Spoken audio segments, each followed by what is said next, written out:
तो अब ये क्वेश्चन लीनियर इक्वेशंस का इनफाइनाइटली मेनी सॉल्यूशंस वाला, ये है पुरानी सीबीएसई की बुक से और सच में कॉम्पिटेंसी बेस्ड है। इसमें क्या दिया हुआ है कि हमें वैल्यू ऑफ पी निकालनी है जिससे इनफाइनाइटली मेनी सॉल्यूशंस आए। तो आपको पता है ना, इनफाइनाइटली मेनी सॉल्यूशंस के लिए हमारे पास केस होता है a1 upon a2 equals to b1 upon b2 equals to c1 upon c2।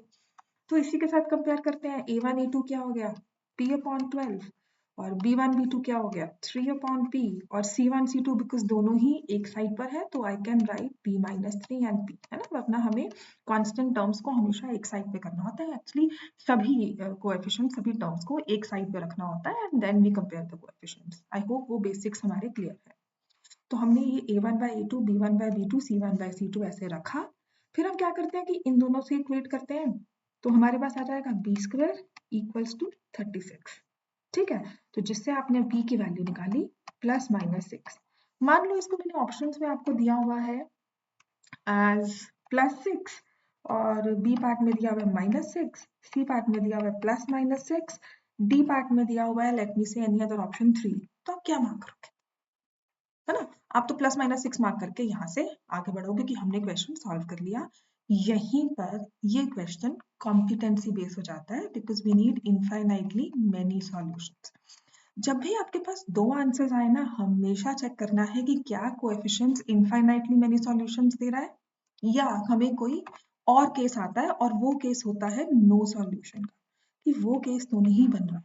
जैसे इस केस में अगर मैं इन दोनों को ले लेती हूँ तो क्या आता है 3p equals to p into p minus 3। Please ये p कैंसिल नहीं करना होता है यहाँ पर, तो आप इसे लिखोगे 3p equals to p square minus 3p, जो हमारे पास बन जाता है p square minus 6p equals to 0। Quadratic equations की हुई है तो पता है p की वैल्यू 0, और एक हमारे पास अच्छी सी p की वैल्यू और आ गई और वो होगी p की वैल्यू यहाँ पे मिली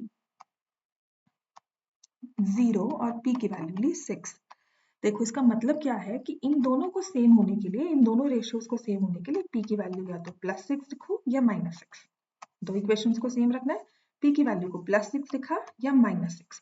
लेकिन अगर इन दो रेशियोज को सेम रखना है तो p की वैल्यू को या तो 0 रखोगे, जो पॉसिबल नहीं है बिकॉज हमारा फ्रैक्शन कभी भी 0 डिनोमिनेटर नहीं ले सकता, तो हम p की वैल्यू को 6 रखेंगे। तो अगर मैं p की वैल्यू को 6 रखती हूँ तो ये दोनों रेशियोज भी सेम आती हैं और ये भी। कैसे, देखो 6 रखा तो आया 6 बाई 12, यहाँ रखा 3 बाई 6 और यहाँ रखा 6 माइनस 3, 3 डिवाइड बाई 6। रेशियो तीनों इक्वल होगी ना, बिल्कुल इक्वल होगी। लेकिन अगर मैं माइनस 6 रखती हूँ तो देखो क्या हुआ, यहीं पे ध्यान देना है। माइनस 6 रखा तो क्या हुआ माइनस 6 बाई 12, ये रखा तो 3 बाई माइनस 6 और यहाँ रखा तो देखो ये दोनों रेशियोज तो सेम आ रही हैं, लेकिन यहाँ रखा तो क्या हो गया minus 6 minus 3 is minus 9 by 6। ये रेशियो सेम नहीं आई। सो फॉर माइनस 6 हमें मिलता है no solution because a1 by a2 is equal to b1 by b2, लेकिन ये रेशियो इक्वल नहीं है c1 बाई c2 के। बात समझ में आई बच्चों, मैं अच्छे से लिख देती हूँ।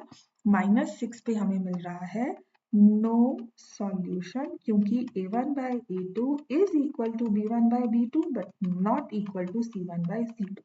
तो जल्दबाजी नहीं करनी, ये क्वेश्चन पेपर में आ सकता है, एमसीक्यू में आएगा तो मुझे पता है major chunk of the population will mark answer plus minus 6 और वो अपना एक नंबर बिना मतलब के गवा कराएंगे। देखो 9900 में वो एक नंबर ही फर्क होता है।